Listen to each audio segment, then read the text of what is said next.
വർഷങ്ങൾക്ക് ശേഷം എത്തുന്ന മമ്മൂട്ടിയുടെ മാസ് ആക്ഷൻ പടം. അതാണ് ടർബോ എന്ന ചിത്രത്തിന്റെ USP. വൈശാഖിന്റെ സംവിധാനത്തിൽ മമ്മൂട്ടി നായകനായി എത്തുന്നുവെന്ന് അറിഞ്ഞതു മുതൽ വലിയ പ്രതീക്ഷയിലായിരുന്നു ആരാധകർ. ആ ആവേശം ഫസ്റ്റ് ലുക്ക് പോസ്റ്റർ മുതൽ ഇതുവരെയും അങ്ങനെ തന്നെ പ്രേക്ഷക മനസ്സിൽ നിറഞ്ഞു നിൽക്കുന്നുണ്ട്. ജോസ് എന്ന കഥാപാത്രത്തെയാണ് ചിത്രത്തിൽ മമ്മൂട്ടി അവതരിപ്പിക്കുന്നത്. ഇദ്ദേഹത്തിന്റെ ക്യാരക്ടർ ലുക്ക് ഇതിനോടകമേറെ ശ്രദ്ധേയമായി കഴിഞ്ഞു. റിലീസിന് തയ്യാറെടുക്കുന്നതിനിടെ ടർബോയുടെ ബുക്കിംഗ്, തിയേറ്റർ അപ്ഡേറ്റുകളാണ് ഇപ്പോൾ സോഷ്യൽ മീഡിയ നിറയെ. ചിത്രത്തിന്റെ ആദ്യ ബുക്കിംഗ് UK-യിൽ ആരംഭിച്ചു കഴിഞ്ഞു. റിപ്പോർട്ടുകൾ പ്രകാരം മികച്ച ബുക്കിംഗ് ആണ് ഇതിനോടകം ടർബോയ്ക്ക് ഇവിടെ നടന്നിരിക്കുന്നത്. അതേസമയം ടർബോ ജോസിന്റെ വരവറിയിച്ചുകൊണ്ട് പുതിയ പോസ്റ്ററുകൾ കേരളത്തിലെ പ്രമുഖ തിയേറ്ററുകൾക്ക് മുന്നിൽ പ്രത്യക്ഷപ്പെട്ടു കഴിഞ്ഞു.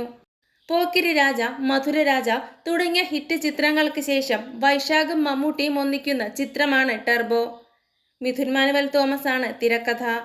ഒസ്ലർ എന്ന ചിത്രത്തിന് ശേഷം മിഥുനും മമ്മൂട്ടിയും വീണ്ടും ഒന്നിക്കുന്നു എന്ന പ്രത്യേകതയും ടർബോയ്ക്കുണ്ട്. ചിത്രം മെയ് 23-ന് തിയേറ്ററുകളിലെത്തും. നേരത്തെ ജൂണിലായിരുന്നു റിലീസ് വെച്ചിരുന്നത്. എന്നാൽ ഇത് മാറ്റുകയായിരുന്നു. മമ്മൂട്ടി കമ്പനിയാണ് ടർബോ നിർമ്മിക്കുന്നത്. ഇവരുടെ 5ാമത്തെ സിനിമയും ആദ്യ ആക്ഷൻ ചിത്രവുമാണിത്. ആക്ഷൻ കോമഡി വിഭാഗത്തിൽപ്പെടുന്ന ചിത്രം 70 കോടി ബജറ്റിലാണ് ഒരുങ്ങുന്നതെന്ന് നേരത്തെ അണിയറ പ്രവർത്തകർ അറിയിച്ചിരുന്നു. ഇതുപോലുള്ള സിനിമാ വിശേഷങ്ങൾക്കായി ചാനൽ മറക്കാതെ സബ്സ്ക്രൈബ് ചെയ്യുക.